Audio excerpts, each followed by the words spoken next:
What is going on, cyberspace? Welcome to the HyperPixel podcast.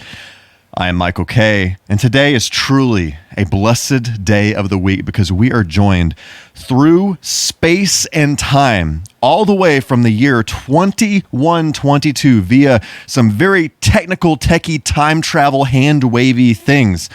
All the way from there by a hacker who goes by the hacker alias of none other than Zerain. What is going on, brother? How are you doing today?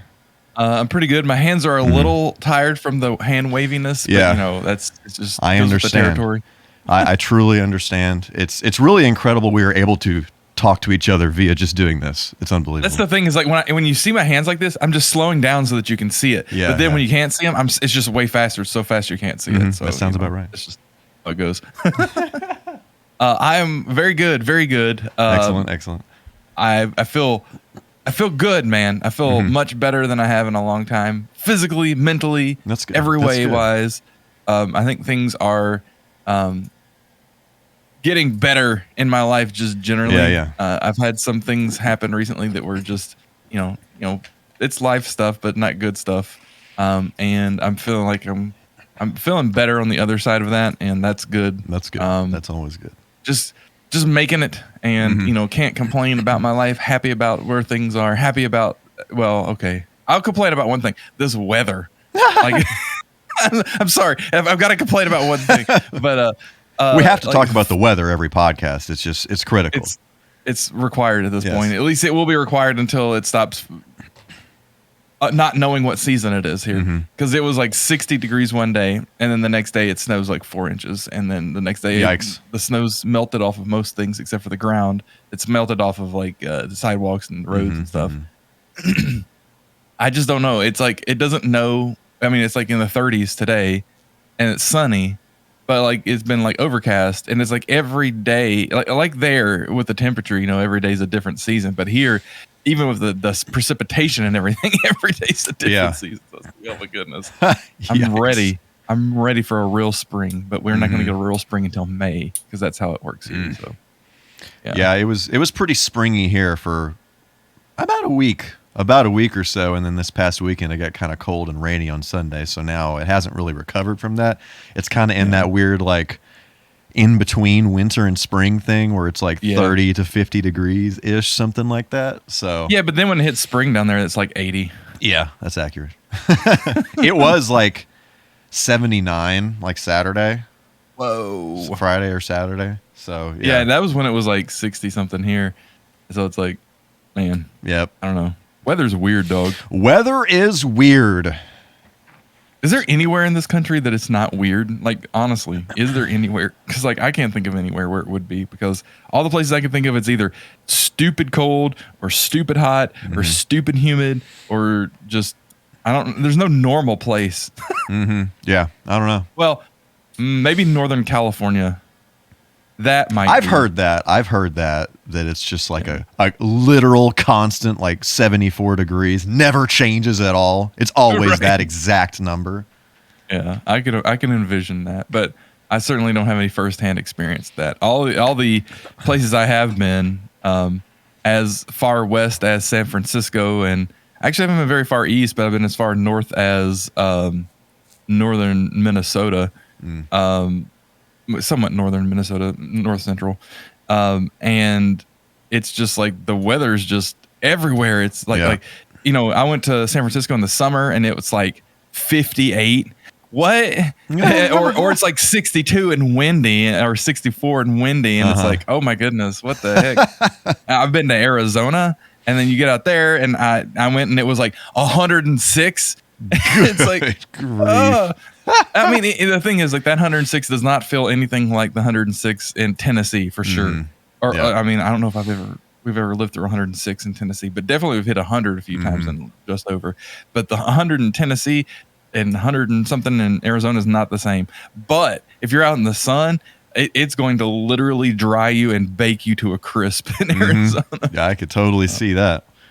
Yikes. And so it's like, been down in Louisiana, humid as crap. Like, you think Tennessee's humid, let's go to Louisiana. And then it's like, dude, it's or like South Carolina's like that. Yeah. Parts of Georgia are like that. Florida, of course, is a lot like that in different places. Alabama, South Alabama. Oh my goodness. It's just like, there's no normal. It's got to be in Northern California. That's the only place I can think that would be like that. Because I mean, you go farther east and then you get into Nevada and then it's a freaking desert. Right. What the heck? And then it's mountains and it's cold again. Exactly. Oh, Is man. there anywhere in this world where it's normal? I don't know. The equator would be really hot, but somewhere closer to the equator probably. Weather the podcast. That's exactly right. I have a lot of opinions about weather. I used to, bro, after I saw Twister when I was a wee lad, I was just such a weather, like, that looks like a funnel cloud. We should all get in the bathtub, all that kind of stuff. Their pressure's a little weird right now. Yeah, right. I'm like walking out in the front yard, like walking around, looking around, like picking up grass out of the ground, throwing it up, and watching it fly around, and like licking your thumb, putting it in the air. Right. Like, I don't know if you've seen that thing on TikTok, or like social media in general, but there are like several videos I've seen where it's like my dad in like when there's a tornado warning, and it's just like he's like walking around, like looking out the window and like watching the Weather Channel and like just like looking, doing all kinds of stuff. Like that was me when I was like 8. So. Yeah.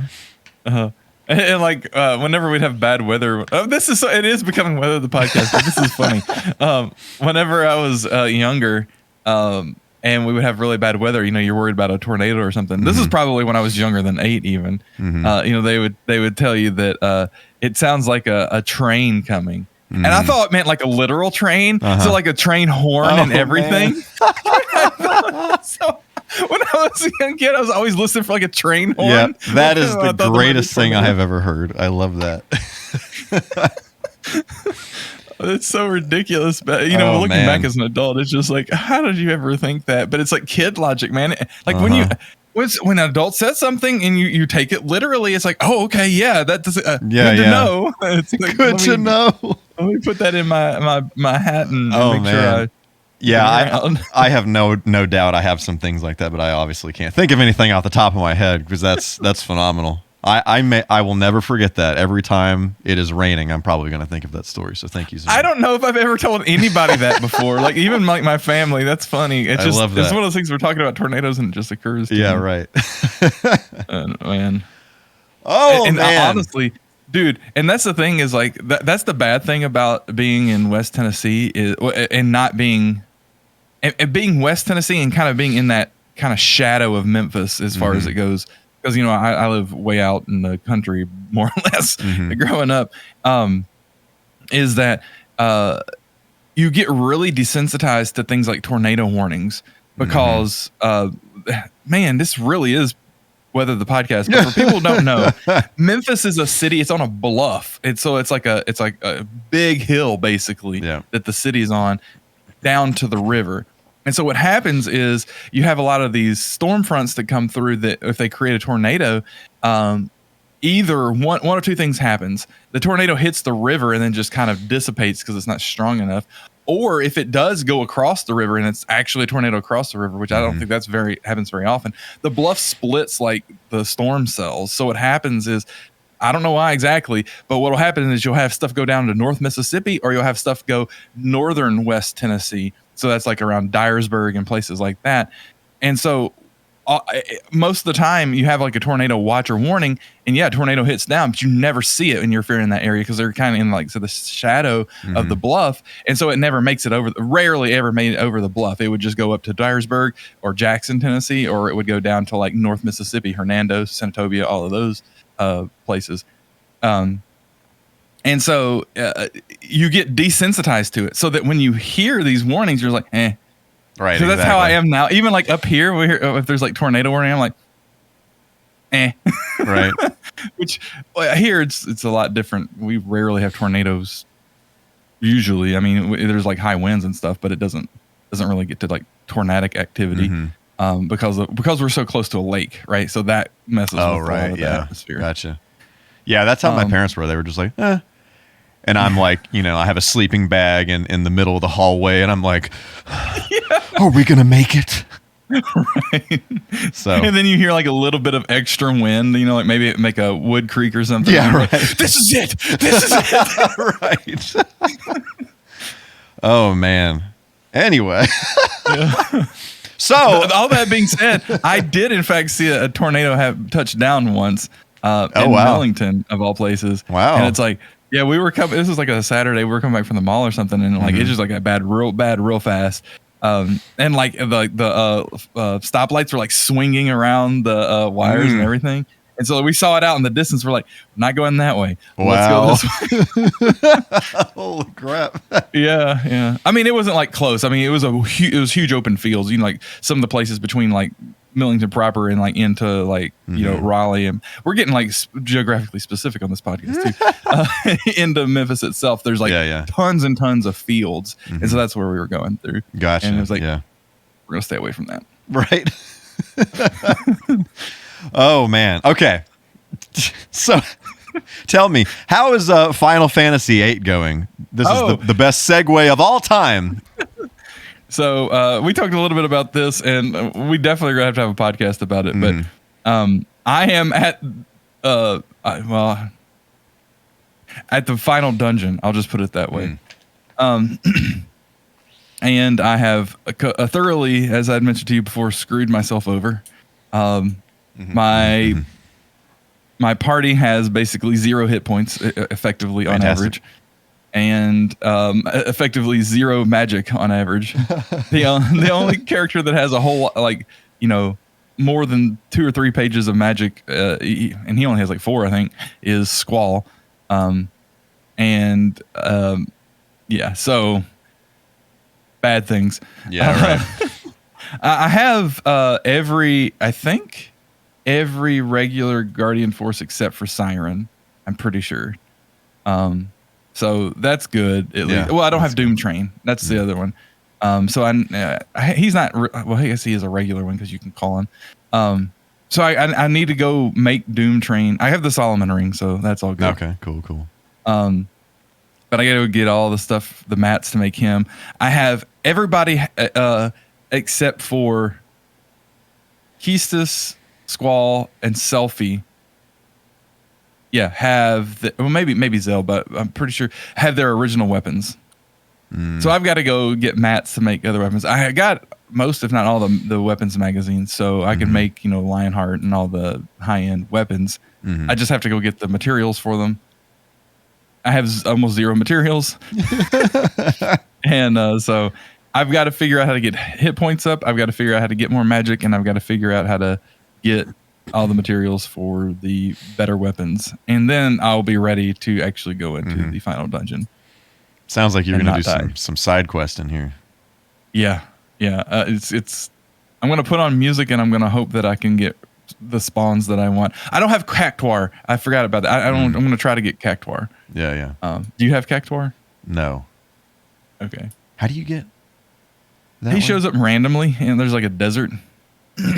Right. Okay. Yeah. Right. And then like when you see like the little green dude, you just like go run into him, and it's like there's an area where I farmed a bunch of Guardian Force abilities with all of them where all of them pop up. You can like without getting on that island, you can get like right on the corner, like right up next to the island, and they'll spawn there. Oh yeah, like the regular mob Cactuars. Yeah. So I probably spent a couple of hours. Too. Do what? You can do that to harvest their needles too, I think. Oh yeah.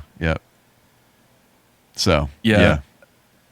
I remember seeing that part. Like, so I told you about the guy who does like the 100% speed runs of Final Fantasy. Yeah, he spends like hours, or not hours, but like a long time at the beach that you're talking about. Yeah. I sure did, boy. Woo. Yeah. I don't even know where it's at. I have to go back and look that up because like there's so little about the geography that I remember at all. And then it's not easy to figure out where you are because you're like too zoomed in all the time. No matter if you're in one of the vehicles or whatever, it's just like, give me some more field of view, please. Yeah. Oh well. But yeah, it's going good. I'll probably beat it with if I play it much this week. If not this week, next week. I have no doubt that you're going to beat it before I even get back to it. I have no doubt. Yeah. And then I think I'm gonna start 6. I don't know. I'm trying to decide if I want to get the Pixel remaster because there's been some somewhat mixed reviews on it. They say there's some bugs and this and that and the other. And they've changed some things that I wasn't aware that they were changing. I guess the music's different, which is cool. I like that idea. But I don't know. I might just go back and play the ROM. We'll see. Mm-hmm. Yeah. I guess I'll be playing Final Fantasy 3 then, if that's the case. Right. Is there a difference between 6 and 3? I need to look that up. I would be curious before to I know. play. Because I was planning on playing like US 3 when I get around to that. So I'll look that up and I'll let you know. I don't think that there is, but that doesn't mean that there's not. Right. Because if it is, then I'll just get like a translation of Japanese 6 and just play that. But yeah, that's cool. That's that.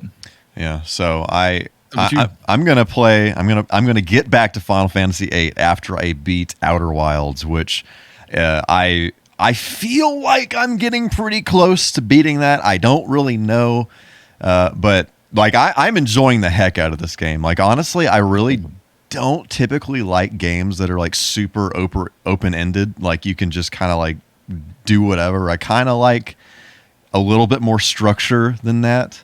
I don't really like the feeling of like just not knowing what to do and spending hours like just walking around, that whole thing. Yeah. But I've really enjoyed this. It's been it's a very well designed game because it while it is like that where you can like just kind of go do whatever and explore and do all these things, I feel like things are laid out very well to where you don't really have to go that far to discover something. And kind of once you discover a thing, then it kind of tells you something or whatever, and then you're like, oh, I remember that from over here, over there, or whatever, and then you remember to go over here, and so there's really only one thing. So I'm like maybe 15 or 16 hours into it right now, and there's really only one thing so far that I've done. You have to do at the very beginning of the game so that you can launch into space, and once you do that and you're in space, there's nothing that I have done so far that I couldn't have just gone and done immediately. Like because the whole time loop mechanic involved in it. Like the biggest thing, like what's cool about it is like the way you progress through the game is like literally your memory. Like you just remember, oh, this over there, that over here, this there. Oh, that's cool. And so every time it loops, and it does have a way of like, even if you don't die, it ends and it loops back around. So you may run out of time and then you may have to go do something again or whatever. And then, I'm going to go do this over here. And that's what this means. So that's another interesting thing is like you read all this stuff. And at the beginning, it's kind of like Death Stranding syndrome where you get all this information. It's like, what the H is this game talking about right now? Yeah. But you progress and then you learn what all this stuff means. And it's like, oh, that's what that was. So it's like it's just the game's full of like all these little aha moments just like all over the place. So now you say that I need to go back and play Death Stranding. I still have not finished it. Yeah, so you absolutely do. I can totally see how people do not like that game, but I mega enjoyed that game. Yeah. It's very out there in a very Hideo Kojima kind of way. But yeah. I'm sure. But yeah. Everything he does these days. Right. I've said this several times, but it reminds me of like one of those shows where you say, okay, just like get through the first like half of the first season or something like that, and the rest of the 9 seasons, they're so good. It's so good. Just kind of get through that first little part. So I feel like that game's like that, where some of the stuff that you have to do in it is a little painful at the beginning, but there are totally a bunch of different ways where it gets so much more tolerable as you progress through it. And I hate fetch quests, like literally. I hate that in video games. And this is like Fetch Quest the game. So, just saying. Yeah, I do need to play it. I've put that off too long because I don't want him to come out with another game and me have not finished Death Stranding. So Right. Yeah, I mean, you can get like the 4K PC release of it now if you wanted to do it that way. I would be curious to maybe see that version, but I don't know. Would you recommend that? I mean, I have no idea. Okay. I don't know anything about it. Just Well, I mean, just saying, if you know. do you feel like that would have added to your experience? I guess is my question. I mean, I could see. I mean, I could always see better graphics adding to the experience, but like, as far as that game goes on like original PS4 hardware, like it's insanely impressive. Like there are multiple times when I'm just sitting there like, is this like pre-rendered or not? Or what the heck am I looking at here? Like it's a very impressive looking game. So yeah. Well, that's cool. So yeah, anyway, as my cat is knocking things over here and, you know, hopefully potentially not stopping recording here, that would be tragic. Oh man. Anyway, so Elgato on your desk too. Exactly. So Zerain, so today we are talking about video game movie related situations. So movies that are based on video games, the good, the bad, the you know, and the why, God, why? Yes, the why, exactly. So I literally just have a list of movies here, and before we even get going, I just want to bring up an honorable mention because it's not really technically a movie based on a video game, but it's a very like video gamey movie. And I've got one of those too. Okay.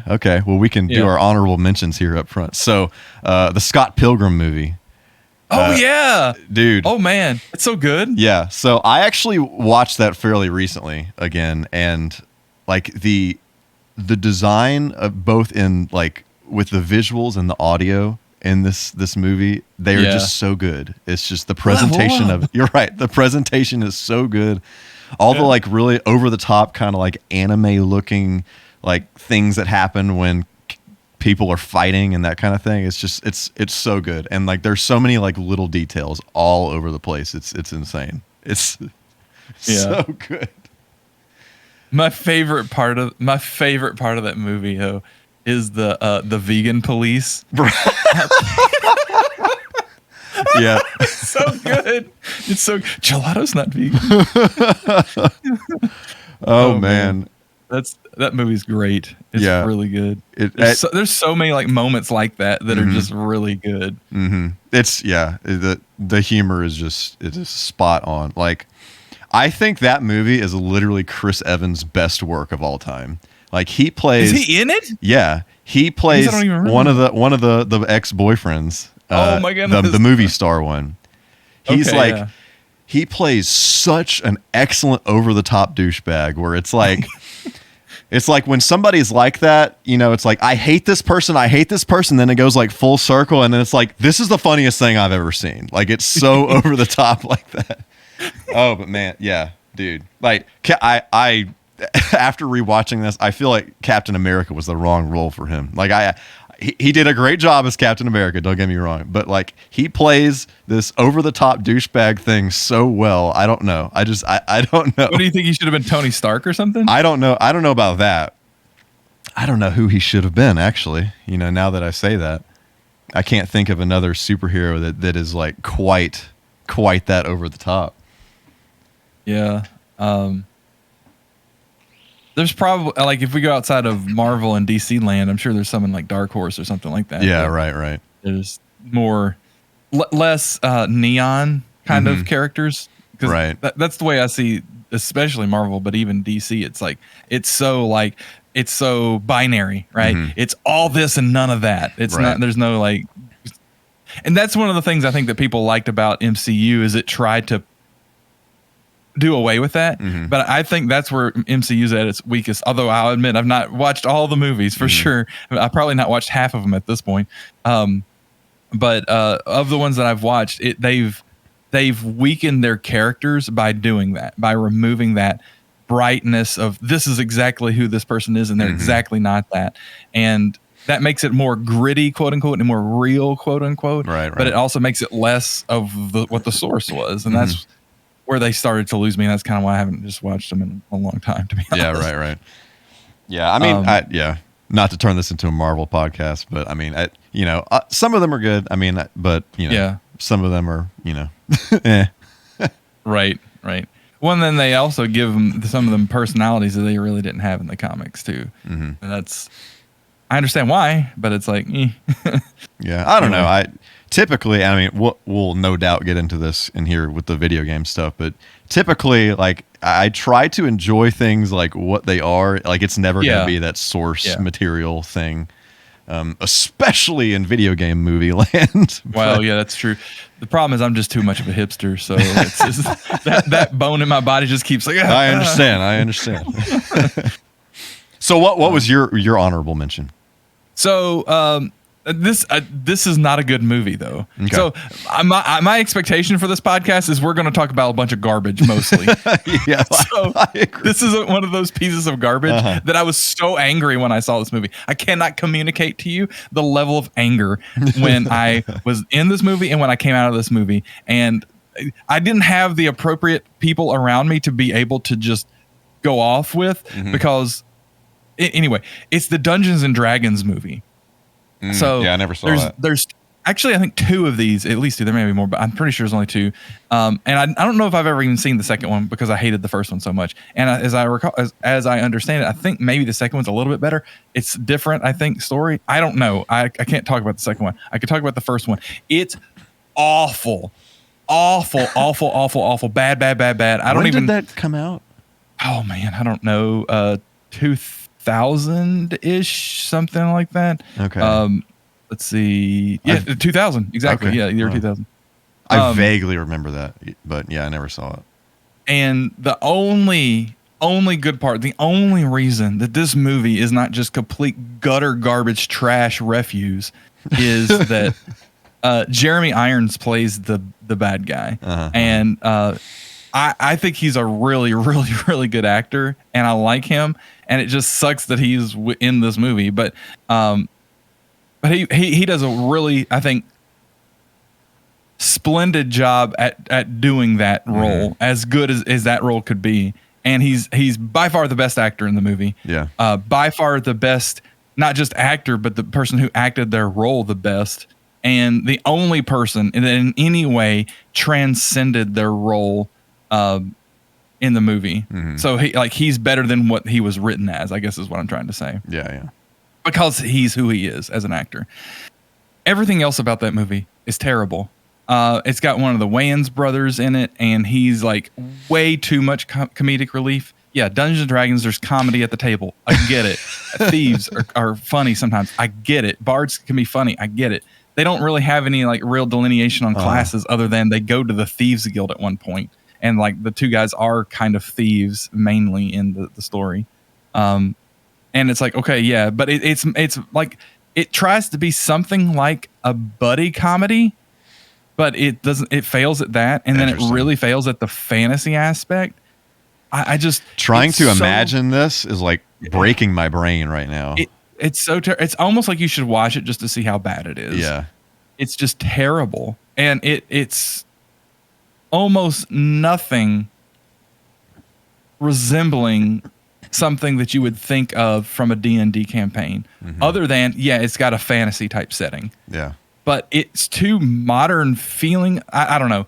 And I have a lot of bias in this, obviously, because I've played a lot of Dungeons and Dragons in my day, not in many years at this point, but and I know how all of our campaigns ran. I know the campaigns that I ran, how they went. My friends, when they would run campaigns, I know how those would go. And so like we have this kind of atmosphere of what that feels like, and I know that's personal, and there's nothing that's endemic to DMD from that, but this is just so far beyond. Maybe other people ran campaigns that were more like this movie, I don't know, but I've seen like official campaigns. We've run official campaigns that were written, we've done our own stuff. None of it was like this at all. This, like I said, this is like a buddy comedy is what it felt like. Interesting. With a veneer of fantasy and some magic, very little magic. That's also what upset me about it.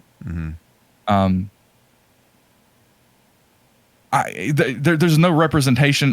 There's very little representation of different races, of different classes, of different feats, of different abilities, spells, weapons. All the stuff that's cool about D&D are in no way featured in this movie. Like basically no way featured in this movie. And so there's very little representation of traps. And I would figure there would be like a mimic reference somewhere. No, like something. Give me something, and it's like nothing. And I really hate that movie because I love Dungeons and Dragons so much. Yeah.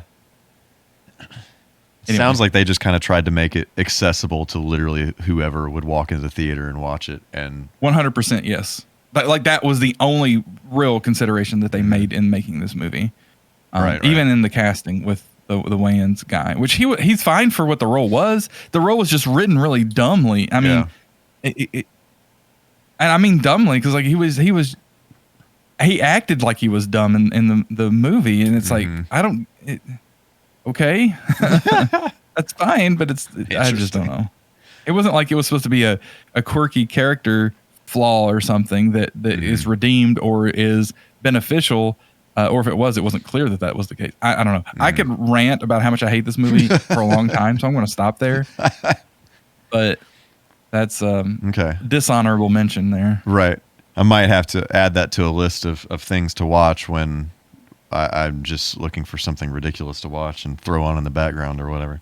Yeah, it probably won't upset you the way it upset me. Yeah. Because you're not. I take it that you're not as invested in, or had not been as invested in Dungeons and Dragons. No. Especially at the time, because that was peak Dungeons and Dragons for me. Because I played like all through high school, and that's like right in the middle of high school. I could totally see that situation being triggering. And it's like, I mean, this is like one of those things where like, probably the night before I had my head deep in the Dungeon Master Guide or like the player's handbook, and we were probably playing prepping for the movie. Right. Yeah. And so it's just, it's, ugh. If it had any other name, it'd be fine, but Dungeons and Dragons, no. Yeah.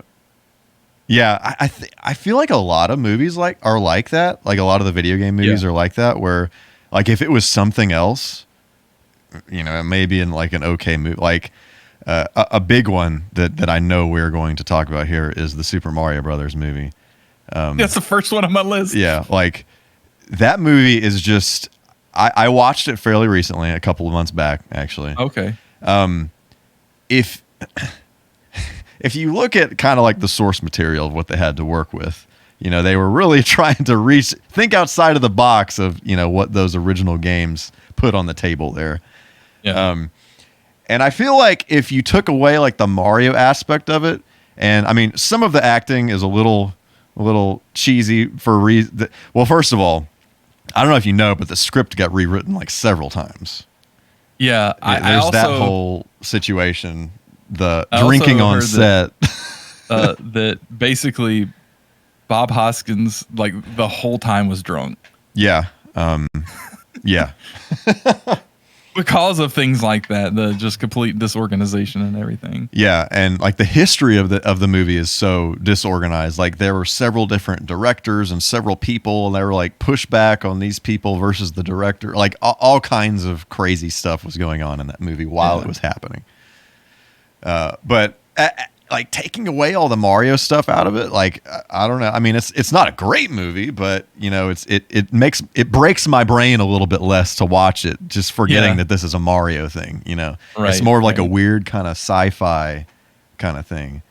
Or if you get to the point where you're like, okay, I know this sucks as a Mario movie, right? And yeah, it's got all this Mario aesthetic very slightly to it. But if you just say, well, how is this as a what does this feel like from an entertainment perspective? Which I guess is not thinking about as a Mario thing, but even thinking about Mario, if you can disconnect that Mario from video game Mario, I think it's here's the way I think about it in my mind is that the Super Mario Brothers movie is the alternate bad future from Back to the Future 2 of the Super Mario Brothers world. That's exactly what it feels like to me. And that is just even accurate. The aesthetic's the same. That's so true. And if you go into it with that thought, then I think it's actually an interesting movie. I think Dennis Hopper is amazing as Koopa. Like I really, he's another one of my favorite actors. I think he's really good. And it's just so funny to see him with that hairdo and just like, oh man, it's a wild movie for sure. It's so interesting to see like all these little references like, oh, by the way, that's Toad. They just casually mention that's Toad. You know, they just casually mention this is Big Bertha, or, you know, whatever. They just randomly throw these names in there. Oh, that's the same color as that thing from the game. Holy shnikes. That's it. That's it. I remember that in that video game. Yeah. And the thing that always got me about it was that their names were Mario, and Luigi. Dude, Mario. I that is the one thing out of that movie that I consider official Mario canon. Like, that is serious lore right there. that their last name is Mario. Well, they have to be. I mean, literally, it makes sense because of the Mario brothers. Like, Luigi, if Luigi's name's not Mario, then how could they be the Mario brothers? Right. I just think that is the most brilliant piece of lore to ever come out of that movie. It's just incredible. I completely agree. Oh, here's an anecdote for you.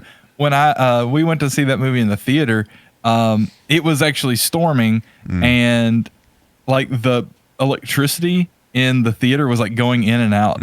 And so it was like we were seeing the movie and then it would stop and then it would start back and then it would stop and then it would start. It was like really bad. And so it was like during the scene toward the end where they're like racing through the pipes or whatever. And it's just like I couldn't even tell what was going on because it was just so distracting.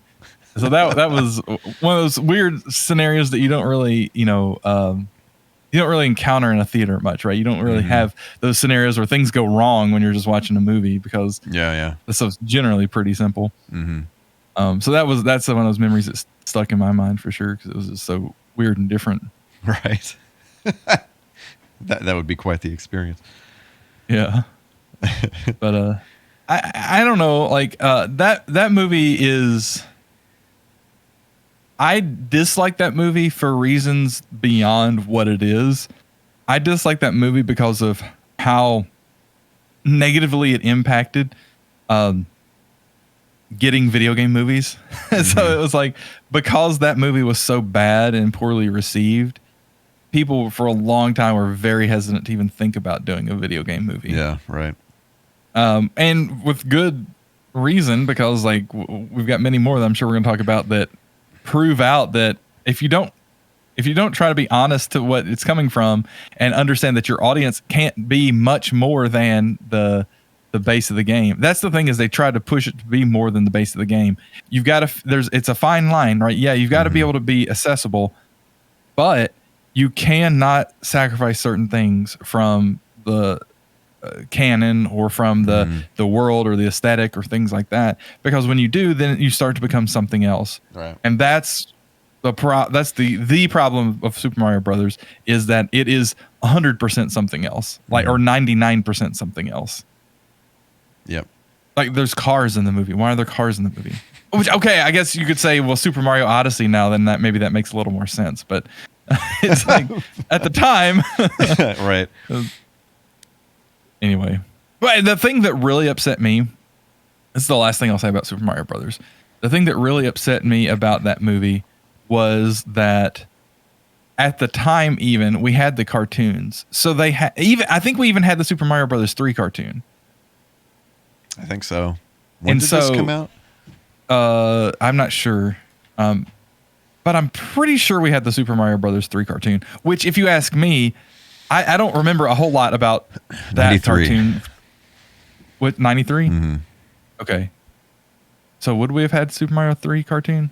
When did that cartoon come out? Yeah.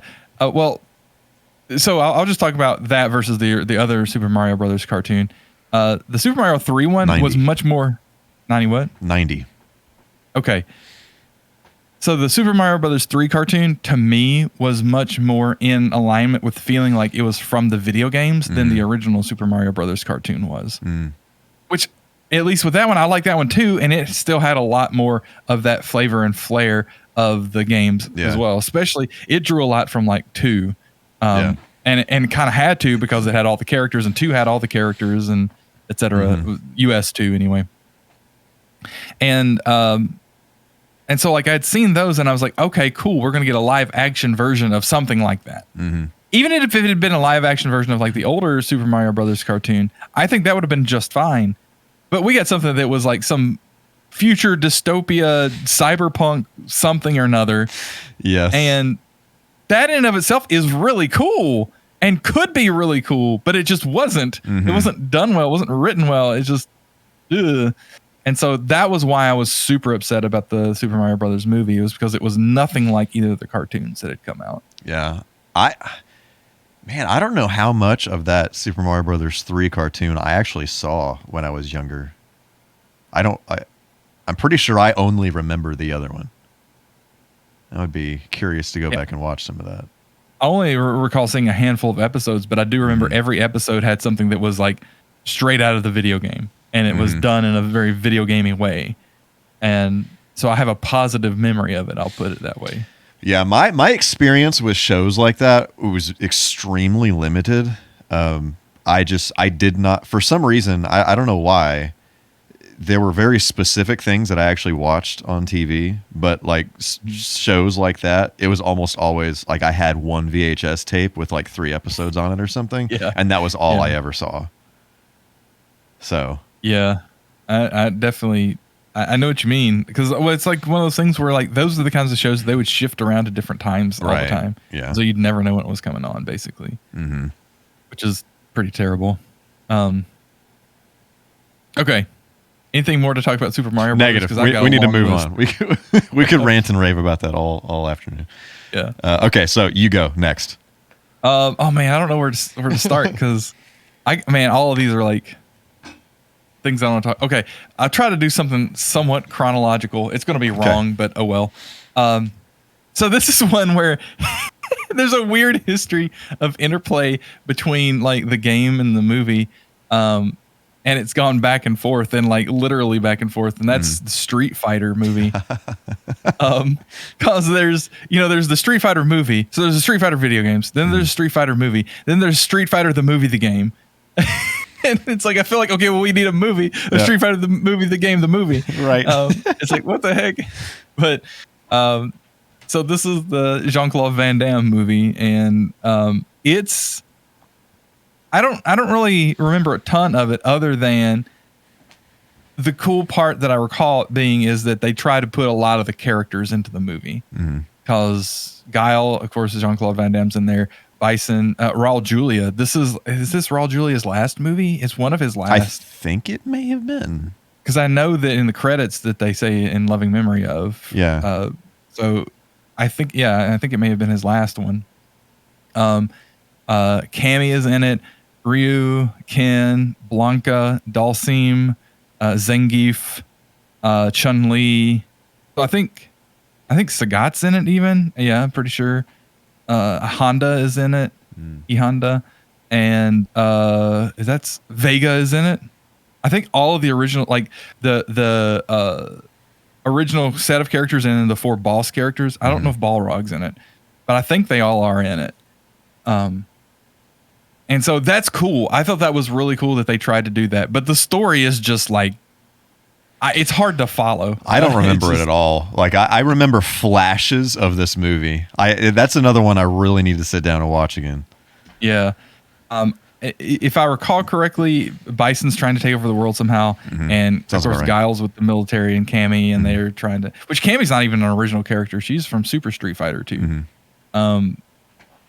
But they are going on a mission to stop him, and somehow like Ken and Ryu get involved, and they don't have the same kind of dynamic as they do in the lore of the game either, where they're trying, I'm going to mess this up, and some Street Fighter fans are going to rip me up. I know one of them that's probably listening that's probably going to rip me up if I say this, but my understanding, very limited, of the lore of the games is that, Ryu and Ken are trying to be like the world's greatest martial artist, and they train a lot and they fought a lot in tournaments and stuff like that. And there's something beyond that too going on. I don't know enough about it, but that's kind of, they have this kind of like professional rivalry sort of thing going on.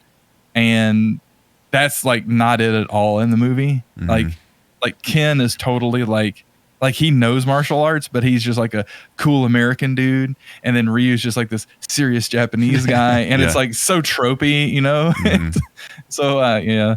But as far as like what all happens in the movie, I know that Dahl seems like a mad scientist kind of guy who's experimenting on Blanca, and that's why he has like his powers to like electrocute and stuff or shock people. I don't know. Man, I don't remember that. much. Holy crap.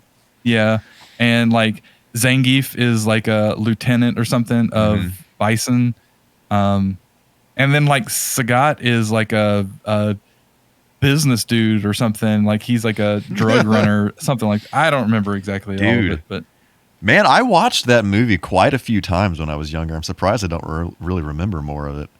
It's because it's very forgettable. I guess so. I had to reach to remember these things, and I don't. Some of it may not be accurate. It could have just been stuff I made up in my mind at the time. Because I saw it when I was real young. Like when I think the only time I've seen it is in the theaters. Oh wow! So I did not like it.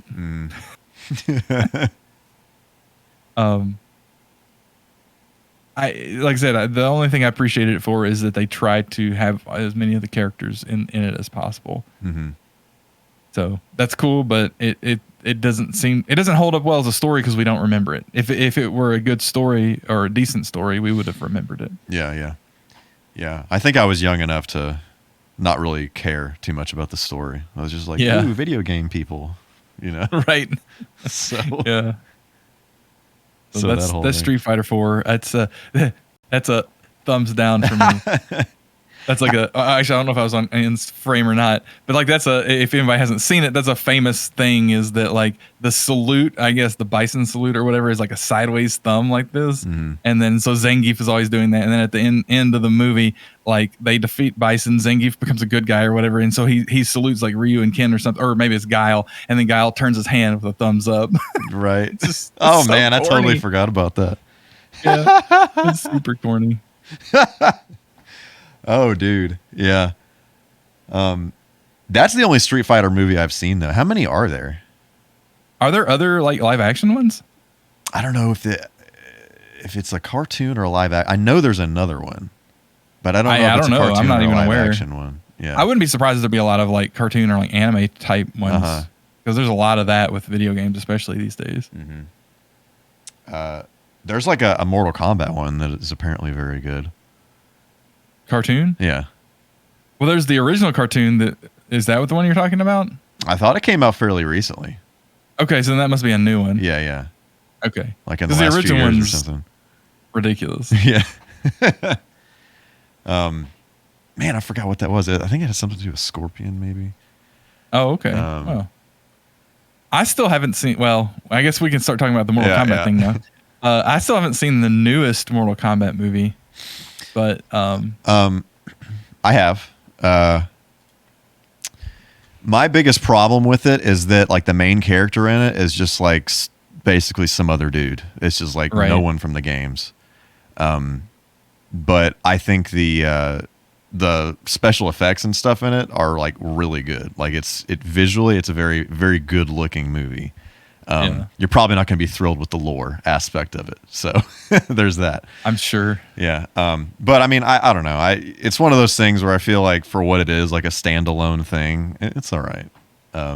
But it's like the fight stuff is like, it's pretty entertaining to watch visually speaking. It's funny. Like when everything starts getting going at the beginning of the movie. So my wife and I would have these like Friday night date night things where we would like get something to go and then we would watch a movie. And so we'd always be eating dinner, watching a movie basically. And so we were watching this movie and I have this picture of her on my phone and she has like a fork and a knife in both her hands. I apologize if you're listening to this. I'm going to try to describe it while I'm doing this.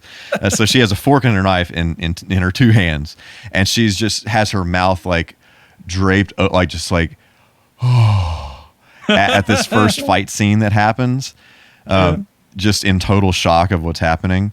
And then I have another picture of her just like maybe 30 seconds later, and she just has like this gigantic childlike grin on her face at just the massacre that is occurring on the screen.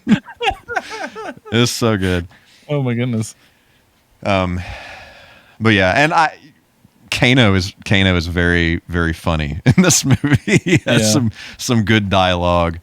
So yeah, It's all right. I don't think it's phenomenal or anything, but if you can get past the lore stuff, then it's worth a watch. Maybe I can pause that part of my brain for 2 hours. Right. I think the visuals are worth. It's pretty cool to see. Like, obviously there are fatalities in it, and those are done very well. So. Well, you say obviously, but we go back to the original Mortal Kombat movie. So I saw this in theaters. I think so. Here's what I'll say about the original Mortal Kombat movie. It's the first video game movie I can remember having seen, and looking back and thinking about the ones that I've seen, and some of them having rewatched. It's the first one that actually was a good movie. I don't think it's a great movie, but it's a good movie. And so my mom went with us to go see it, and she actually enjoyed it. She doesn't like, like super actiony things, really. I mean, she doesn't necessarily dislike them, but that's not like what she would choose to watch. But she liked it for the story because it's like, that's cool. Liu Kang avenging his brother or whatever, even though that's complete like fabrication for the movie. But I mean, you got to have a motivation other than just save the world. It's like, well, yeah, some people don't. That's not enough motivation, to be honest. Right. I here's what I like about the original Mortal Kombat movie was that it did a very, very good job, I think, of at least with the main characters. So, Liu Kang, Johnny Cage, Sonya, with at least those three, it did a really good job of showing who they were outside of the tournament, them getting drawn into the tournament, and then bringing their character into the tournament. That's cool. I think that's really, really awesome because I think the thing about Liu Kang being kind of estranged from his Shaolin order and it is really cool because that's not really, if I can remember correctly, that's not really what the lore is like. He was actually part of it. He was just kind of like the representative of that order, but that makes it them have something to make it appeal more to people who aren't into the game. And I think that was the big thing that drew people in. I think that's what my mom kind of grasped onto that made her like the movie. But then they did a really good job with just showing how like Johnny Cage is like on a movie set, like actually doing that and like gave that whole context. And it's like you had to like really like the game to know what any lore there was, which is like a page for each character basically at the time. And the fact that they brought that into it and made that real was awesome. That Sonya was in like the special operation trying to track down Kano, right? Kano being, like this kind of crime lord sort of guy, and Sonya having a rivalry like that. It did a really good job of setting all that up. And Christopher Lambert as Raiden was just like is perfect. It's so good because he's got that really good balance of the seriousness and the comedy, right? And the movie's so serious, like the concept's so serious, you have to have comic relief. Yeah, right. And if it weren't for him, there would be no real place for comic. Well, maybe some of Johnny Cage, I guess you could say, but really, Raiden serves as the primary comic relief, and it makes it work. And if Raiden were super serious all the time, and this is why whoever played Raiden in the second movie didn't really, I think, come off as well because the writing for him was too serious, I think. And there's a lot of other problems with Annihilation we can talk about in a minute, but I think that part of it made it so well put together that it didn't really matter how much everything else played out, as long as you had some cool scenes, some really cool fighting. They did the fighting choreography of the fighting really well. That was enough, I think, to carry the movie. But then even so beyond that, they did make it interesting where they had all these different scenes around the island where like they're fighting and all this kind of stuff. Brought in more of the lore, at least some of the characters and some of the, attitudes of some of the other characters, even if you didn't know like much about where Goro came from or his people and how they relate to Shang Tsung. And they did a really good job of limiting it to Shang Tsung and not really talking about Shao Kahn or too much about Outworld, other than being there a little bit. But they had Outworld, and so there's so much of the lore that actually is represented in a decent enough way in the original movie that I think all of that gave that good package of taking Liu Kang as the hook in his storyline to get people into the movie who aren't into Mortal Kombat lore, but the people who know about the world and stuff, appreciating it, get pulled in by all of the everything else that they did, except for they didn't do any fatalities. Well, for the most part, there's like one or two things that are kind of like fatality, but none of them are like a real fatality. They even have a quasi pseudo pit at the end of the game, or the end of the movie, which is pretty cool. Yeah, that's cool. But so it was clearly written by people who cared about or were incentivized to care about the lore of the game. Anyway, I will talk again about that a lot because I have a lot of thoughts about it as far as how good it was and particularly the details. But I think that's commendable. It was one of the first, if not the first, commendable video game movies. Yeah, that's another one I need to rewatch because I literally just remember like flashes of it. Dude, I really recommend it. Yeah, I know it's good. I remember really liking it more than Street Fighter. Dude, it's not even comparable. Mortal Kombat movie, the original one, is so much better than Street Fighter. And Annihilation, like I remember, I just had that like on in the background while I was doing something. I don't think I ever really watched it. I don't know if I would recommend that one as much. Okay. So kid me appreciated Annihilation more than the original one. Adult me appreciates the original one way more than Annihilation. Go on. Annihilation is super campy. It's super goofy, corny. But here's what Annihilation did that drew me in as a kid. It has so many characters from the game. And this is, you think about, this is probably, Ultimate Mortal Kombat 3 era. When the movie came out, maybe Mortal Kombat 4, something like that. It definitely, it doesn't touch any of the Mortal Kombat 4 stuff that really I think is kind of what twists Mortal Kombat. 4 becomes 3D, right? And that changes to me Mortal Kombat what it is. Also, they introduce a lot of characters and storylines that are like completely new and completely different than the original one. I'm thinking things like Quan Chi and his connection to the Nether Realm, Chinook, all of those kinds of characters that come in later, and then things really take a turn beyond that. But the second movie is basically Ultimate Mortal Kombat 3, the movie, as far as like the roster, because like everybody is referenced in it basically. Liu Kang, Katana, of course, Melina, Jade, Cabal. They even talk about Cabal and Stryker. You don't ever see them, but he talks about them. Baraka, obviously Shao Kahn. Who am I missing? I mean, I know there's a lot more. Like Cyrax, Sector, Jax is in it. Like Jax has a role in it. He gets his metal arms. So it's like all of this stuff is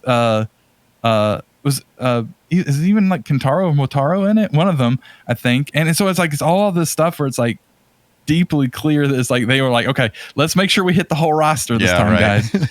Check all the boxes, guys. And of course, kid me was like, yes, I want to see. For the longest time, Cabal was like my character in Mortal Kombat 3, and I wanted so bad to see Cabal in a storyline with him, and so it was really disappointing where it was just like a name drop. Oh well. But the movie's bad. The movie's bad. Like the story is terrible. Oh, Sindel is in it, of course. And like she's got the famous terribly bad delivery. Mother, it's like Katana saying to her, "Mother, you're alive. Too bad you will die."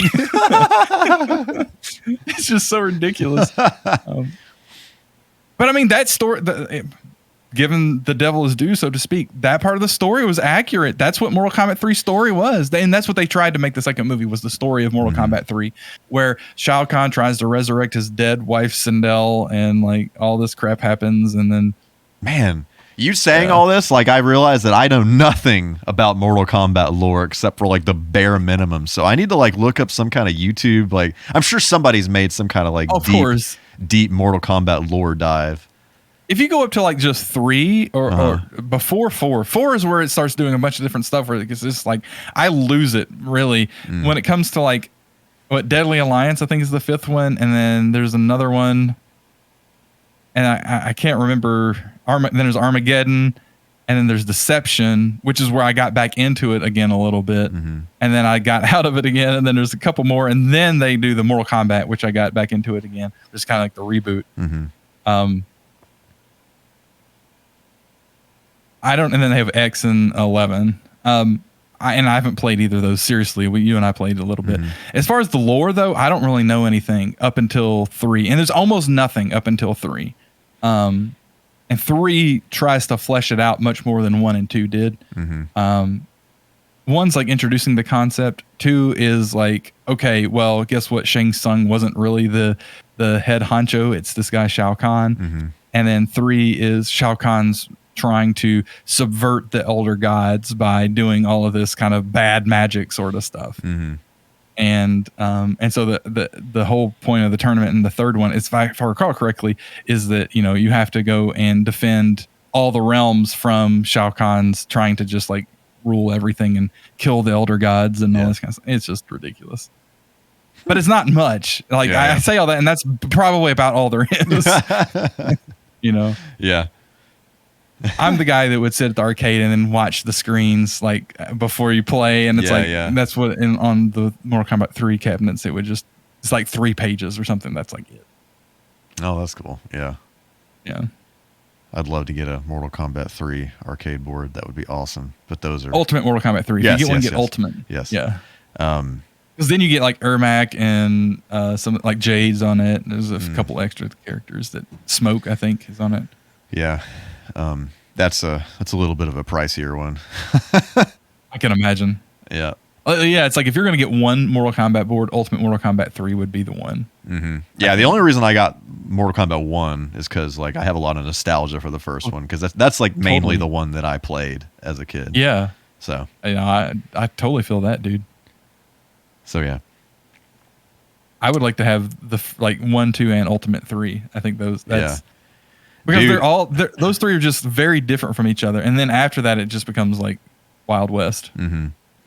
So I saw somebody made some like really nice enclosures for those arcade boards, like, and they're like made out of like some kind of metal, and they have like the logo like on. Oh, yeah, it's like really nice. That's awesome. It's like etched on there. Yeah, that's super cool. They have like mounts for like cooling and stuff like that. Yeah. So yeah. Anyway, that's pretty sweet. Yeah. Let's see. Is there something you want to bring up about Mortal Kombat? I think that I don't know why Christopher Lambert wasn't in Annihilation, other than maybe they didn't have the budget, because he's a pretty big name actor. I mean, he's Highlander and all that kind of stuff. But probably, even if they had the budget, if he had read the script, he'd probably be like, nah. Because I mean, it's just it's so just nothing. Right. Nightwolf's in it too, or at least they talked about Nightwolf. Anyway, it's such a kludge and so just nothing, and it's literally just a character reel, if you ask me. Right. That's all I gotta say about it. I have watched Annihilation in the past decade, and I did not enjoy it. It was hard to watch. Well, I will not revisit that one, but I do need to revisit the first one, and I do want to watch for sure the Street Fighter movie again. It's been way too long since I've seen both of those. Let's see. So one that jumps out in my mind, and I don't know if you ever saw this, but I saw this. It was on TV. I used to do this thing where I'd be like working on something, and I would just, my parents had all these like movie channels and whatever, and I would just put something on and just leave it on in the background or whatever. But so when Doom came out, the Doom movie, that was so I have this on my list, and I have next to it, don't know what to say, because I've never seen it. But I have heard about it. I don't really remember the story because I wasn't really paying attention, but the thing, it was just like, it was background noise when I was watching it. Right. But the thing that just like made me look at it and watch it was when it goes into this full-on first-person mode towards the end of this movie. It's like It's like the big payoff towards the end of the movie. It's like you've watched this whole movie, and you know the hero of the movie is like doing all this stuff, taking down all the bad dudes, and it literally is like a first person shooter at that point.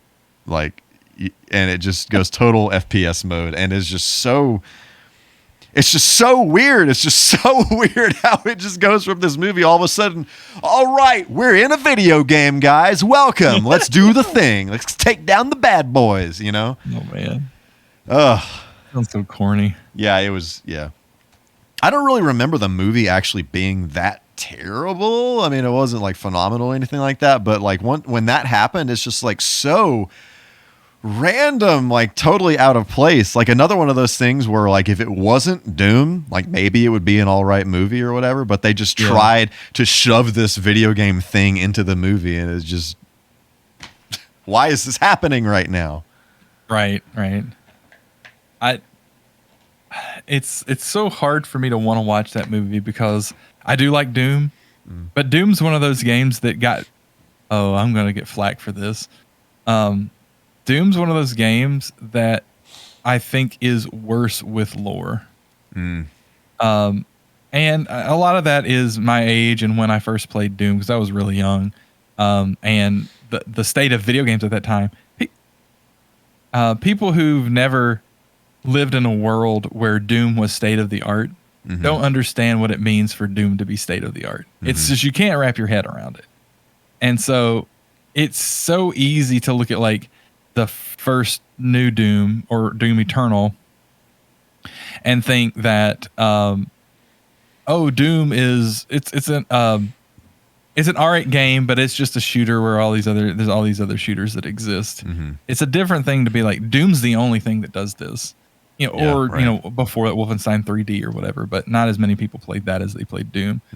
And especially Doom had a much more intriguing, I think, setting. And concept and lore, I guess you could say. It wasn't very deep. I mean, it was like, okay, yeah, you're on the moon, something happens, everybody dies, and there's all these demons everywhere. Yeah. You gotta live. Get going. You gotta live.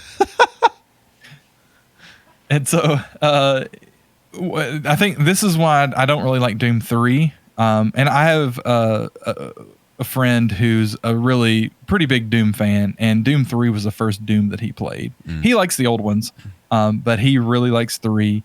And I think he pretty much liked the remakes and the DLC, or not the remakes, but the newer ones, the DLC.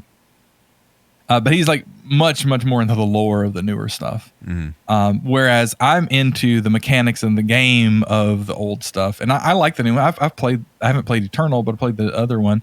And it's fun. It's really fun. It's one of the best shooters of the time, for sure, I think, if not the best. I think it does stuff uniquely. I think that, you know, John Carmack and the id team, I think they know what they're doing as far as like trying to make stuff cool in the now, wherever the now is, whether that's, you know, the Doom, the Quake, the new stuff, whatever. And so I appreciate it for that, but the lore, it kills me when something becomes something different than what it is. And I guess that's the hipster bone in me, but it's like I understand things have to evolve, but I don't want certain things to evolve, especially when I grow an affinity for it. It's a selfish thing. It's a personal thing. And I understand that most people aren't like that. Whatever, what can I say about it other than I don't like the fact that Doom got all this extra lore that I just really don't care about. And I really don't care about the story because it does things in trope wise where it's like it tries to be like anti-trope in a way. It looks like it's setting up for tropes, but then it becomes anti-trope, but in that way it becomes a bad story in my mind.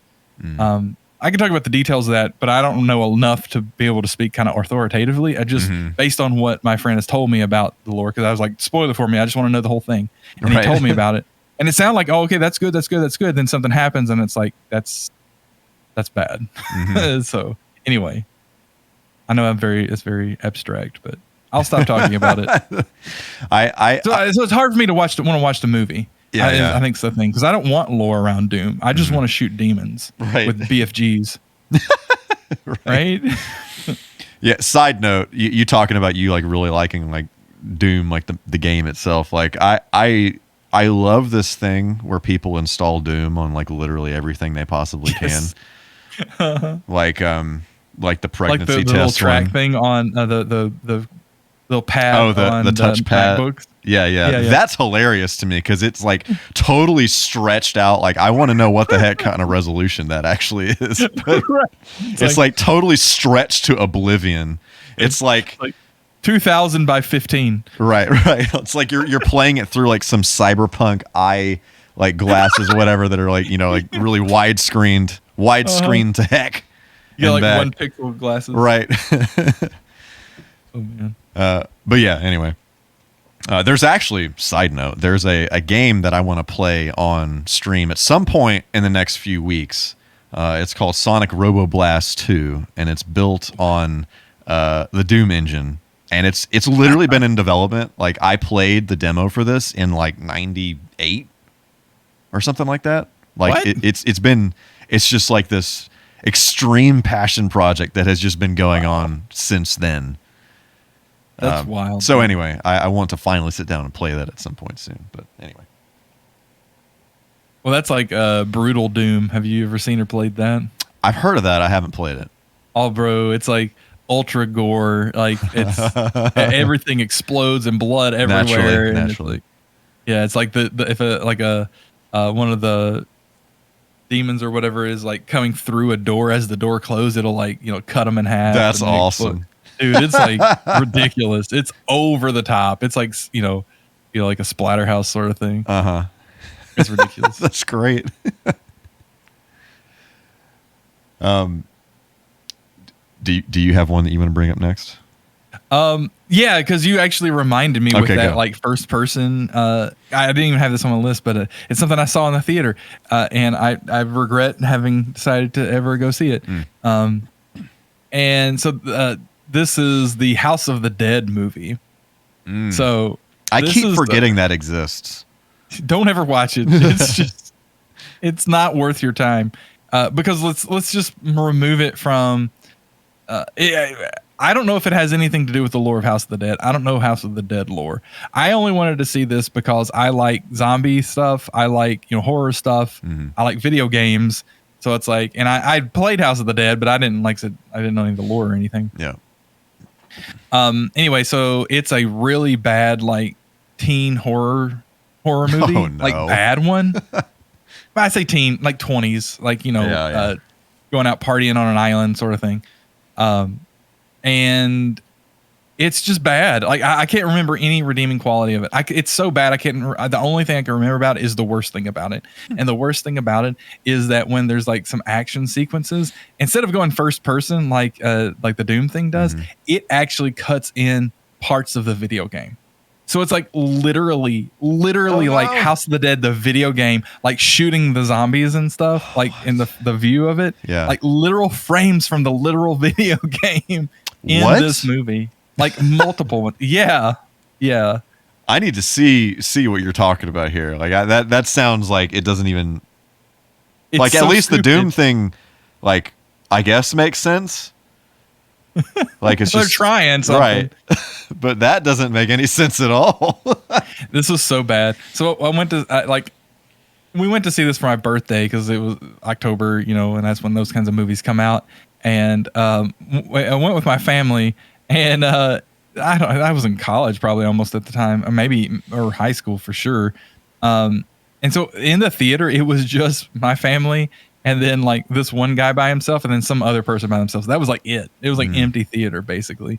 And then like there's this like scene where it's like trying to be like all romantic and like two of the characters are really just like falling for each other or whatever during all this horrific events.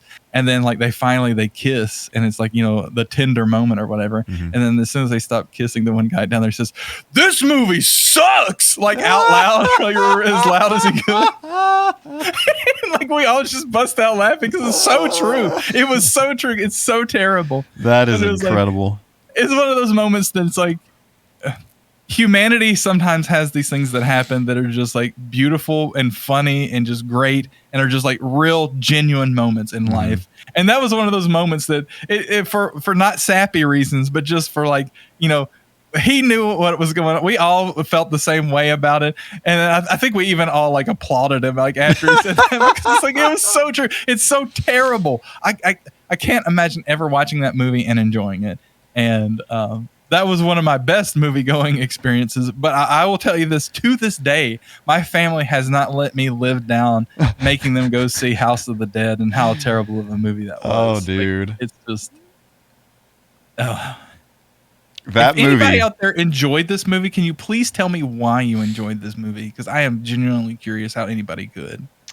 That movie has a 3% on Rotten Tomatoes. Like that is an accomplishment. I have never seen a score that low, as a matter of fact. IMDb 2.1 out of 10. Wow. I don't know how it has over a 1. Oh, it's a Yui Bowl movie. Well, that makes a lot of sense. I didn't even realize that at the time. It won 2 awards. You gotta be kidding. It's gotta be like terrible awards. Yeah, Chainsaw Award, worst film, and best makeup from some Leo Awards, whatever that is. I don't know. Man. I don't understand why people think that would be good. Like it's not worth your time. Like even watching the trailer is a waste of time. I wouldn't recommend it. I don't know. I've got to. I need to see this like transition to gameplay in the middle of a cinematic film. I'm sure you could just like look up that scene and find it. It's just so. I mean, even Super Mario Brothers has a 28%. I mean, come on now. Right. Well, that's at least watchable. This thing's just not watchable. Woo. Brah. Yeah. So anyway, that's House of the Dead. Yeah, I saw somebody say something about that a little while back and then immediately forgot that that movie existed once again. So, yeah. I totally forgot that was a thing. Definitely would recommend forgetting that it exists. I wish I could. Right. This movie sucks. Yeah. That's great. It was out of nowhere. Oh, man. Good times. Man. I mean, at least that part. Right. So I want to shift gears here really quick and talk about something that I actually enjoyed. So we can, before we dive back into some bad things. But so the new Sonic movie, you saw this. My list. Yeah. So you say has the new one come out? Oh, it's not come out yet. It comes out next month. Which, by the way, I don't know if you've seen the trailer, but like it looks like really good. I saw the trailer. Yeah, I would agree with that. It has like the freaking Death Egg robot in it, which is that's a whole thing. Anyway, so this movie, like I went into it, with typical video game movie expectations of just like, this is not going to be anything that I'm going to enjoy. Right. That's basically how I approached it. And honestly, I feel like the editing of the trailer of this movie was not very good. Like it made the dialogue seem it made Jim Carrey seem extremely cringy. I don't know why it was edited that way, but I don't know, whatever. In context, I feel like his Robotnik was a lot better than the trailer kind of played it off to be. So yeah, I did really, really enjoy what he did there. And I'm very glad that, whatever happened with the redesign of Sonic happened, because that would have been a whole situation. I mean, I'm half in the camp that the original one was just to create buzz so that people would get pissed and talk about it. Right. I don't know. That's totally how things happen these days. Like, you need to figure out how to make buzz beyond what is just being, it's a Sonic movie. How do you do that? Well, you make controversy. How do you make controversy? You piss off a Sonic fanboy. Oh, yeah. You want to start a fight on the internet, you just start talking about Sonic T. Hedgehog. I think that's what happened. I mean, think about it. This is actually a repeat. It's not the first time it's happened. The Ninja Turtles. Same thing happened. Did it really? Yeah. You don't remember that? Where they had like the original teaser trailer and it was like they looked terrible. And then they are like, we'll redo them. And they redid them to the way that they are in the newer movies. I totally forgot about that. I don't even remember what they looked like previously. There's like a still where it has them like side by side. Uh-huh. I'll have to look that up. That's interesting. Yeah. Yeah, I totally forgot that happened. I think that's a tactic now. I think that it's like half market testing and half controversy provoking. Mm-hmm. Yeah, I could see that. So I don't know. Whatever. Anyway, regardless, I'm glad that happened. They fixed it. Yeah, I'm glad they fixed it.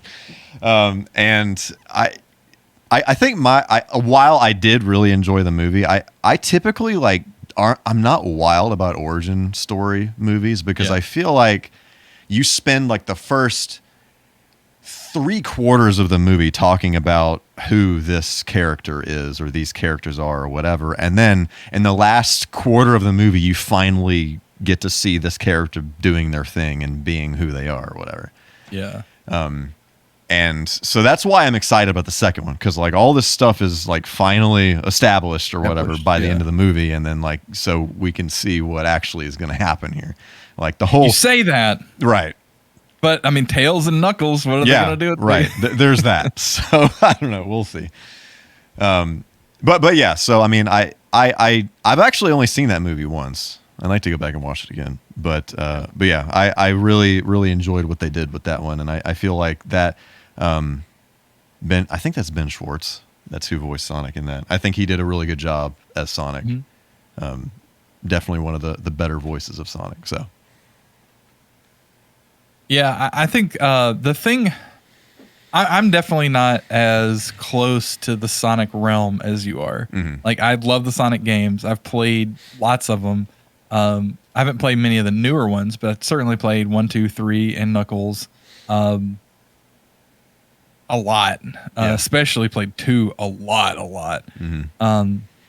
And I love those games. And so for me, the whole idea of Sonic beyond those first 3 or 4, if you count Knuckles as a separate game, games is it's kind of a foreign world to me, and so I don't have a lot of expectations.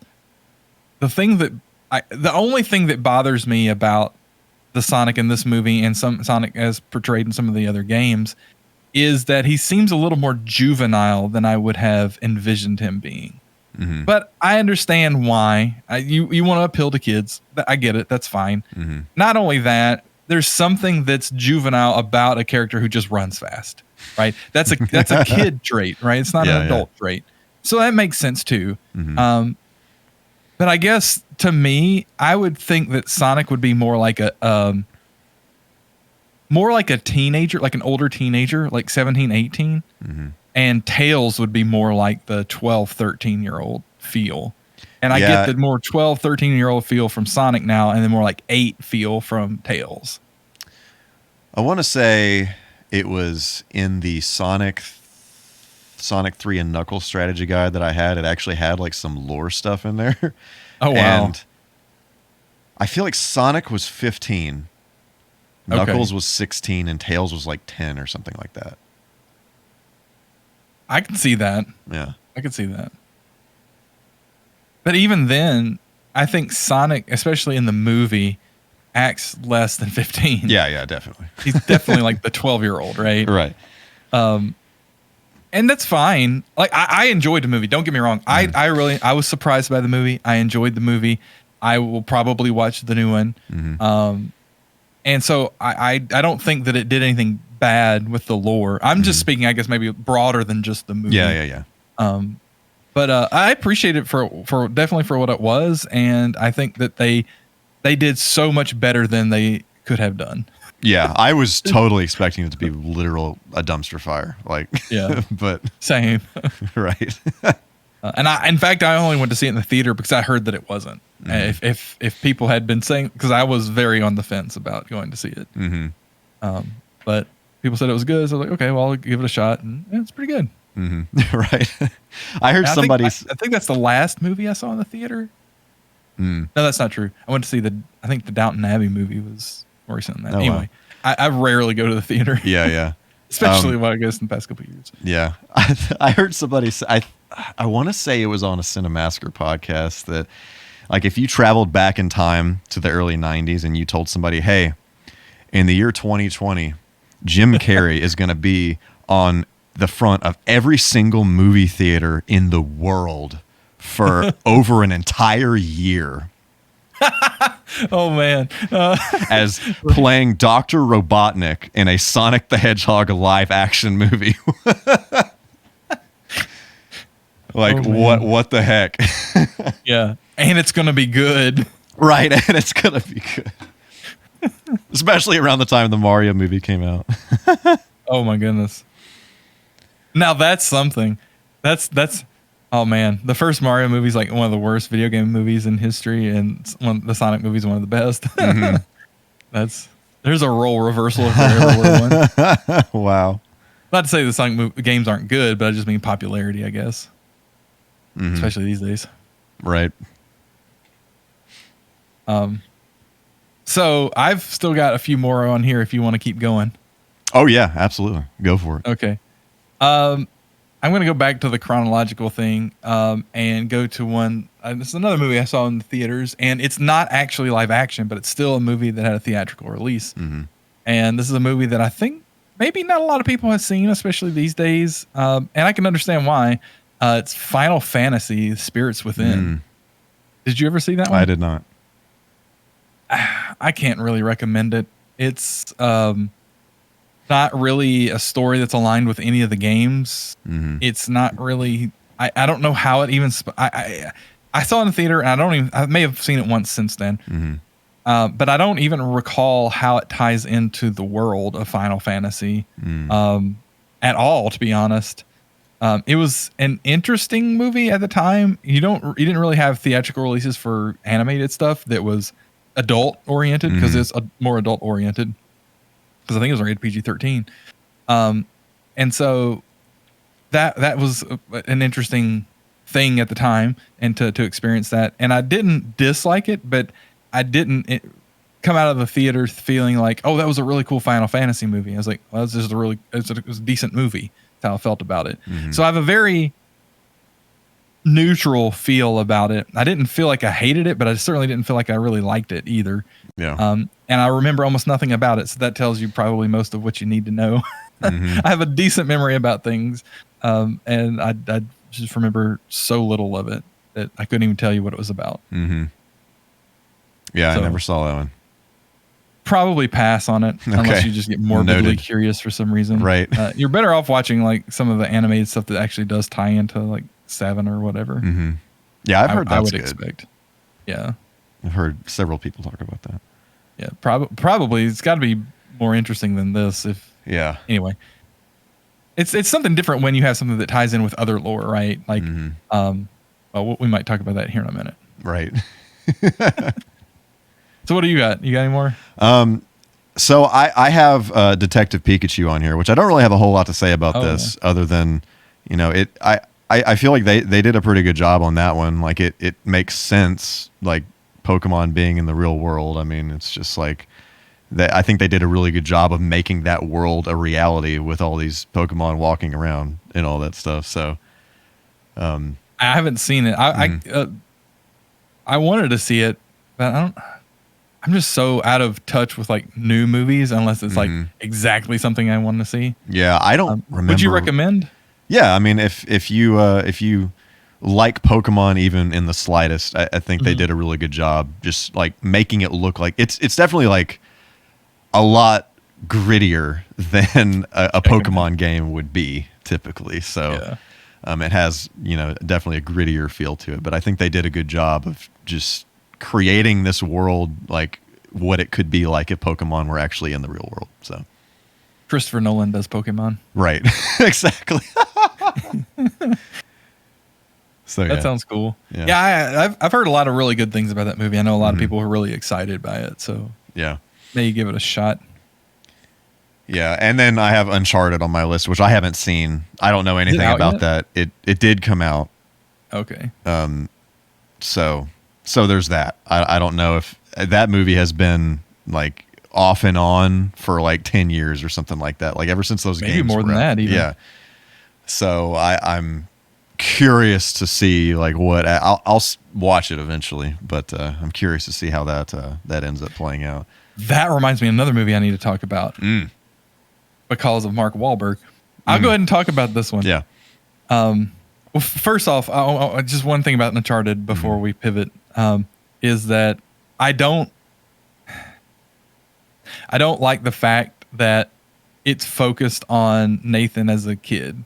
Mm-hmm. I understand why. You don't want to step on the lore of the games like directly. But I just that makes me less interested, I guess is yeah, what I would say same. about that. Yeah, I just believe that Nathan Fillion is Nathan Drake, and I just can't ever that see short film with him. That's canon to me, and nothing else in like cinema will ever be canon for Uncharted stuff. Nathan Fillion is Nathan Drake in my book, and that's just all there is to it. So 100% agree with that. Hard agree. Yeah, I'll still watch this movie, but yeah. You'll have to let me know how it is because I'm very, very skeptical. Mm-hmm. Same, you and me both. But I've always really liked the Uncharted games. Uncharted 2, I think, is the best one to me. So yeah. Yeah, I mean they're really great games. I mean they're very interesting and fun games as far as like they definitely are some of the ones that really started pushing the boundaries of the whole cinematic versus the game aspect of it and trying to blur the lines between them. Yeah. Thought that was really cool. And I'm one of those people that likes quick time events. I know a lot of people just hate that crap, but me too. I really like that kind of stuff when it's done well. When it's done well, I really like that. So. Yeah. Well, that's a podcast in of itself. Right. Time events. So yeah, Mark Wahlberg, you reminded me, there's another video game movie that he's in. Do you recall which one? Oh. What was it? He plays Max Payne. That's what it was. Dude. Okay. This is another one that I saw in the theaters. I'm a huge fan of Max Payne. So I say that. I've never played 3. I don't really want to play 3. I've heard 3 is good. Really? Yeah. Then I need to play it. I've heard the opposite. So that's what I heard initially. I heard this is trash initially, but I heard some people talk about it recently, and they said it was pretty good. So I've been curious about that one. Okay, so I need to go back and play it because I absolutely love the first game. Like it is so unique. If you have not played the original Max Payne game, the first one, it's kind of hard to play these days. Like you can buy it, I think, on Steam, but like installing it and getting it to run is an effort. It's not like easy. Maybe Good Old Games has it now, and if they do, I'm sure they figured out how to make that work. But I highly recommend playing at least the first Max Payne game. It is absolutely 100% worth playing through. Even today, I fully believe it because it's so stylized. It's one, and maybe the gameplay doesn't hold up. Maybe I need to go back and play it and see, but I feel like it does. The gameplay is interesting. If you don't know, obviously you can slow down time. You can dodge bullets. Basically, you can jump out of the way and do all this kind of stuff. And so it gives you a lot more control over how you engage in fights and stuff. A lot of different guns. There's lots of different enemies. But the thing that's really cool about this is it's so dripping in atmosphere. The game is like super dark and gritty, but it's not in a fake sort of way. It's like it's like you're playing inside a noir novel, and it's presented as a graphic novel. The only cut scenes that there's a couple of like scripted animated things in engine where the graphics are literally the same as when you're playing, but that's very minimal. And it's mostly for like transition parts. The most of the cutscenes in this game are like a comic book, and it shows you like the cells of the comic book, and the speech bubbles appear as the voice acting happens. So there's voice acting, and the voice acting in this game is pretty good. Could it be better in places? Yeah, definitely. But it's definitely good, and it's certainly good enough to give the impression that they're trying to go for. And just so as an art piece, the presentation of the game itself, I think, stands alone. I've never seen anything since that to do something artful in that kind of way. Maybe there is. I don't play lots of games, so surely there's something out there. Possibly there's something. Let me know if there is. I'd like to play it. but it's an interesting story. The main character has extreme motivation for why he's going through this game. Sometimes you try and wonder, well, why is this character doing anything in this game? You don't wonder that for even a second in this game. You see the reason for his motivation at the beginning of the game, and then that, and in seeing that, being there gives you the motivation to want to go through it yourself. So the first Max Payne game is so good. I can't recommend it enough. The second one is also really good from a gameplay perspective. It's pretty much the same. Maybe they made a little bit of improvement here and there.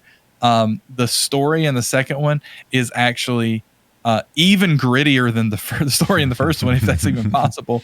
But that's the way I feel it.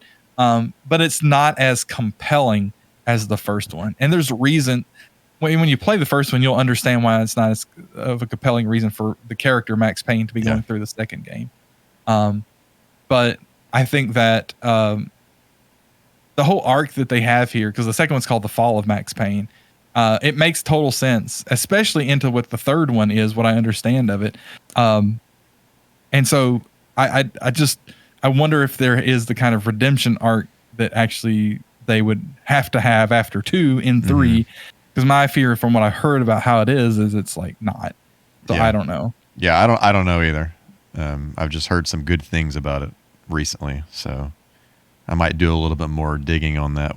It's that thing where it's like I don't want to spoil anything, but I want to know if it's worth my time, Right. So. Right. But the first one, if anyone out there has not played the first one, it is worth your time. 100%. It's so good. That's easily one of my favorite games on the original Xbox. Oh yeah. I played it on PC. So if you could get it on Xbox, or I think it's on PlayStation 2. Yeah, it's on PS2. Yeah.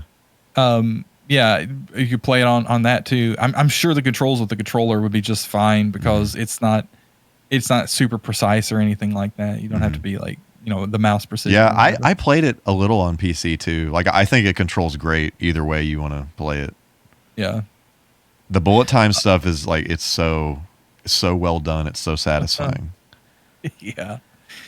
Especially like when you have like fights when it's like tons of people and it's like dude, it's one of those things where it could totally be just like some gimmick that they throw into this game to sell it, but like it's very well done. Like it is just like it's not one of those things that you dread using. Like the magic wears off after like 5 minutes of it, and then it's like, okay, well this is just a gimmick. I don't want this in my life anymore. I want to play the game without that. It's like, no, you want to keep doing this over and over and over again the whole game. Yeah, well, because it is the game in a lot of ways. Because there's parts of the game that if you don't know how to use bullet time well, you're just not going to get past. Yeah, you're just not. And like, I mean, there's all kinds of stuff. Very similar jump down stairs in slow motion and like around cover, and it's so good. It's very similar to the mechanics in like Bayonetta, where if you don't get good at the way that you play that game, like you can't beat it. Right. Oh, definitely. You can't. Yeah. They make sure of that it's just done. If you're, I mean, at a very minimum, if you can't dodge, you're just not getting anywhere. Right. Like you're getting through the first like couple chapters of the game and then you're just done. Exactly. I mean, even on easy, if you put on like the easiest mode, like it still gets so hard at the end. You just the bosses and stuff too. But yeah, so Max Payne, if I haven't made it clear, it is definitely one of my favorite games of all time. I really love the game. The movie is garbage. It's terrible. It's trash. It's so, I don't even know how to explain it because I remember so little of it other than my vitriol against it. Man, I remember so little of that too. I remember I saw it in theaters and I just basically started drifting off into some other existence while I was watching this movie. Like I could not care less what the heck I was in this theater watching. Like I barely remember anything about it. The thing is, all they had to do was make the freaking video game into a movie. Exactly. Because the video game story is so strong. Exactly. It's so strong, and like the motivation for the character is extreme and immediate. Show the scene that you show in the game at the beginning of the movie, and then we're already on board with the character. The twists and turns and the surprises and the gotchas of the story, just do them. Just do them. It's a well-written video game. It's like there's so many parts that I just did not see coming in the video game that it's like you didn't even have to have playing the game. It literally could have been just a graphic novel and it would have been just as good. Yep. Just make that into a movie. That's all you had to do. And they don't do anything, basically, from the game, as far as I recall. I was so mad, dude. Like, I don't know if what I was more mad at, Dungeons and Dragons or Max Payne. I think probably Max Payne because I put it out of my mind because I hadn't thought about it until you just mentioned Mark Wahlberg and we're talking about video game movies and it just clicked. Oh, yeah. I had forgotten that was a movie. Yeah.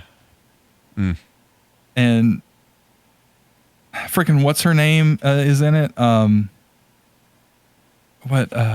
girl's in that 70s show, Mia Kunis. And she really? What the heck? Yeah, she played what's her face? The woman that's in the second game that he's obsessed with and whatnot. Yeah. She played her. Which what one the heck? She is not some like noir femme fatale at all. Like she's nothing like that. And so that's ridiculous.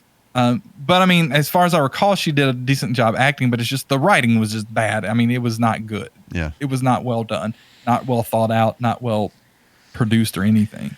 Yikes. The casting, like Mark Wahlberg, I think was actually not a bad cast. Like, because he's a decent actor.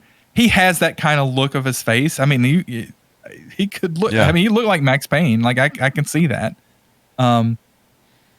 But Mia Kunis is not a good. Like they needed somebody that had more like oomph behind them, more presence behind them to. I don't know. Anyway, bad movie. Don't see it. Play the game. Definitely play the game. Yes, don't see 100%. Man. Oh, dude. Yeah. My brain is just confused right now that I just apparently blacked out for an hour and a half or 2 hours or whatever and don't remember that movie at all. Because it's garbage. It's hot garbage, dude. So yeah, that whole thing. I don't have any other movies, Lorraine, but I'm sure I know you do.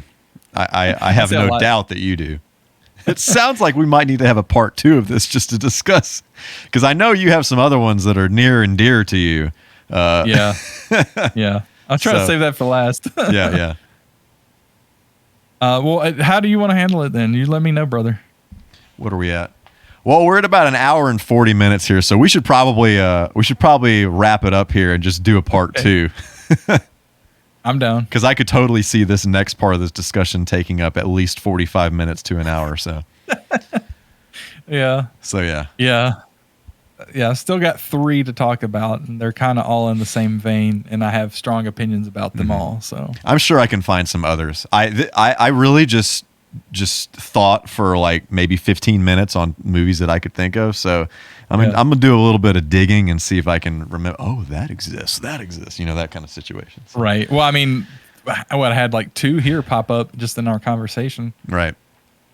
So anyway, cyberspace, you heard it here first. There's going to be a part 2 of this podcast because we just can't seem to keep ourselves in the single podcast region. Every single podcast has to have a sequel. Anyway, so it happens. It does in fact happen. Zorain. Yes. Zorain, the people of cyberspace are telling me, I hear it in my ear holes right now, they want to know how they can see what you're doing all the way out there in 2122. How can they see? How can they participate in your adventures? Well, you weirdos out there in cyberspace that want to understand what happens 100 years in your future, you can direct your cyberspace browsing paraphernalia to the URL known as Zerain.net, Xeraen.net, and you will see a featured list of places where you can find my cyberface in cyberspace. Yes. And that can be the place for your cyberface to envision my cyberface digitally through pixels and ones and zeros and R's and G's and B's. I love it. And I think you might have a good time if you go there. That was brilliant. Brilliant. Likewise, if you go to michaelk.net, YouTube.com/links. There's a bunch of links there with the links to all my different things, and Zerain is also very heavily involved in those things as well. And if you're regardless of if you're watching this or listening to this, if you go to hyperpixelpodcast.net, you can see other forms of what the HyperPixel podcast is doing here. So you can see the YouTube stuff, you can see just the audio version of things, whatever you can consume us however you would like to consume us. You know what I'm saying? So Indeed. Cyberspace, it has been fantastic. It has been a journey of great laughs and a lot of tears, mostly a lot of tears, to be honest, but there have been some good times here. I'm looking forward to continuing this conversation with you, Zerain, and seeing where we head here. It might not be in a good direction. Continue the tears. Yes, continue the pain and the tears and turmoil. Anyway, Cyberspace, thank you so much for being here. Go play Max Payne, at least the first one. Yes. And we will see you next time out there in I almost said cyberspace land. Take care, everybody. Peace.